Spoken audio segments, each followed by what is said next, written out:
ہمارا ایک نام ہے کوہستان، ایک دوسرا نام ہے حسن صاحب داردستان، رائٹ۔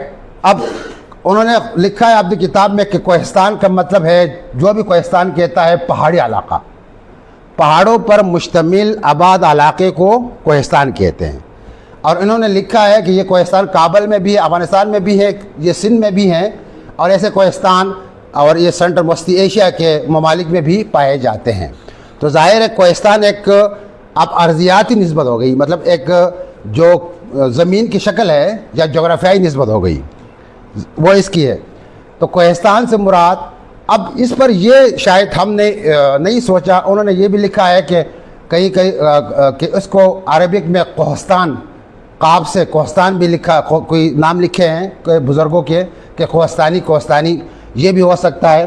پھر یونان کی طرف لے گئے، تو میرے خیال میں جو سابق تاریخ گزری ہے، انہوں نے آپ کو پتہ ہے کہ ترکی کو بھی کوہستان لکھا ہے۔ ترکی کا مطلب ترکیہ، یہ لفظ ترکیہ یہ شمال، اس کا مطلب شمال ہے، بالا، بلند و بالا، ترکیہ۔ تو ایسے الفاظ ہمیں ملتے ہیں، لیکن یہ کوئی ایسی نسبت نہیں ہو سکتی کہ جس پر ہم ڈٹے رہیں کہ یہی ہماری شناخت ہے اور یہی ہماری پہچان ہے۔ ظاہر اب ہماری پہچان بن چکی ہے، وہ کس طرح؟ ہم انتظامی لحاظ سے کوہستان کی ایک اپنی حیثیت بن چکی ہے، لوگوں نے یہ نام اپنایا ہے، اپنی زبان کو کوہستانی کہتے ہیں، خود کو کوہستانی کہتے ہیں۔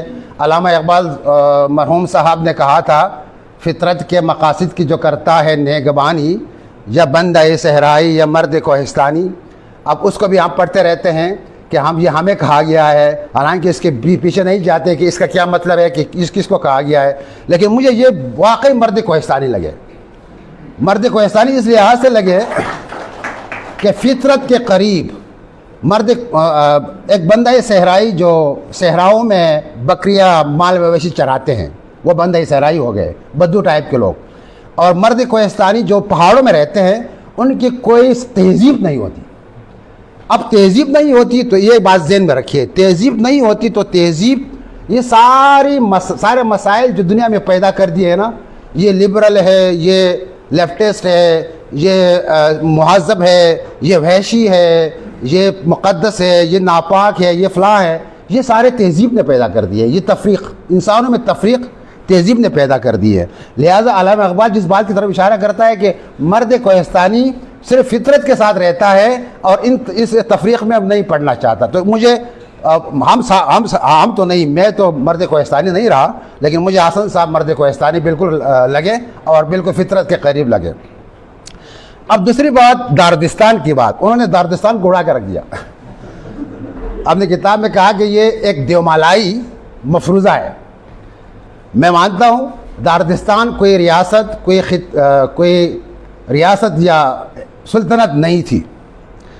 داردستان لفظ اس لیے دیا گیا ہے کہ یہ ایک جیو کلچرل ایریا تھا، ایک جغرافیائی ثقافتی اکائی تھی۔ اب ثقافتی اکائی مطلب کیا ہے؟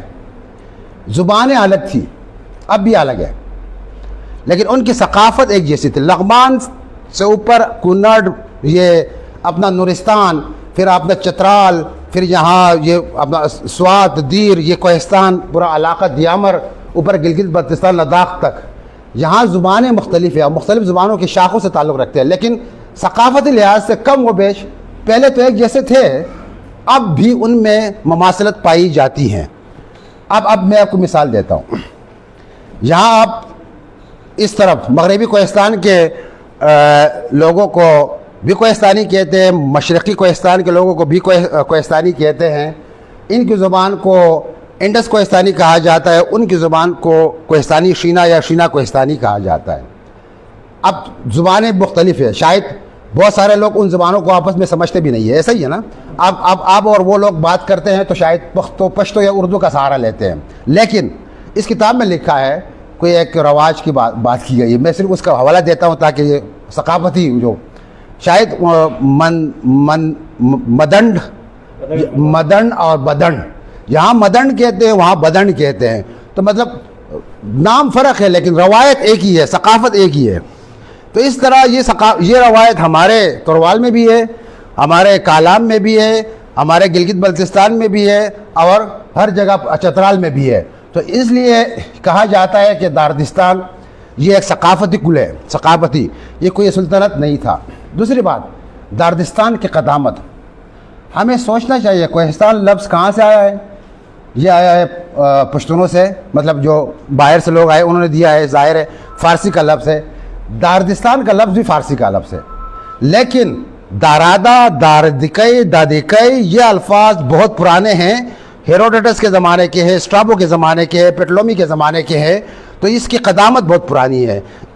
یہ تیسری بات ہو گئی۔ چوتھی بات، اگر ہم صرف کوہستان کی، یا اب تو پہلے ایک کوہستان تھا، اب 3 کوہستان یہاں ہو گئے نا ضلع، پھر ہم تو سوات میں آتے ہیں، سوات ضلع میں، پھر دیر والے دیر میں آتے ہیں، لیکن وہاں ہمارے بحرین اور کالام کے علاقے کو بھی سوات کوہستان کہا جاتا ہے، دیر کے اس بالائی علاقے کو دیر کوہستان کہا جاتا ہے۔ اور میں حسن سے صاحب سے کہوں گا کہ آپ ذرا ایک تصدیق کیجئے گا، وہ کیا کہتے ہیں اپنی تصحیح، کالام کوہستان نہیں، سوات کوہستان، وہ جو کوہستان ہے اس کو سوات کوہستان کہتے ہیں، صرف کالام کوہستان نہیں، کیونکہ وہ سوات میں آتا ہے، انہوں نے کالام کوہستان لکھا ہے۔ یہ ایک بات۔ اب اگر ہم فرض کریں، یہاں آپ نے بتا دیا میرے خیال میں مردم شماری 2023 کے مطابق کوئی 10 لاکھ سے اوپر کی آبادی ہے ان 3 کوہستان کی، اس مردم شماری کے مطابق۔ اب ہماری کوئی 2.5 لاکھ ہماری آبادی ہو گئی، کوئی 60 70 80 ہزار آبادی دیر کی ہوگی، تو ہم کوئی 14-13 لاکھ بنتے ہیں۔ اب پاکستان کی دوسری بڑی قومیں آپ جانتے ہیں نا، پشتون ہے، سندھی ہے، پنجابی ہے، بلوچی ہیں، سرائکی ہے، ان کروڑوں میں تعداد ہے۔ اب اگر ہم ذرا پھیل کر چترال کو ساتھ ملائے، گلگت بلتستان کو ساتھ ملائے، تو ہماری آبادی بڑھ جاتی ہے۔ ایک تو یہ بات ہے، باقی ثقافتی لحاظ سے، تاریخی لحاظ سے ہم ایک جیسے ہیں، اور ہم پھر اگر ایک داردی قوم کی طرف چلے جائے کہ ہم داردی قوم ہیں، تو میرے خیال میں ہم پھر کسی کا مقابلہ اس لحاظ سے نہیں کہ ہم کوئی لڑائی جھگڑے کریں، لیکن ایک عددی لحاظ سے ان کا کر سکتے ہیں۔ یہ بھی ایک بات ذہن میں رکھنی چاہیے۔ تو اس لیے میں اکثر داردستان کے دائرے پہ گھومتا ہوں۔ کوہستان تو میرا دل ہے، لیکن میں ذرا اس کو پھیلاتا ہوں داردستان کے اس پورے سیناریو میں۔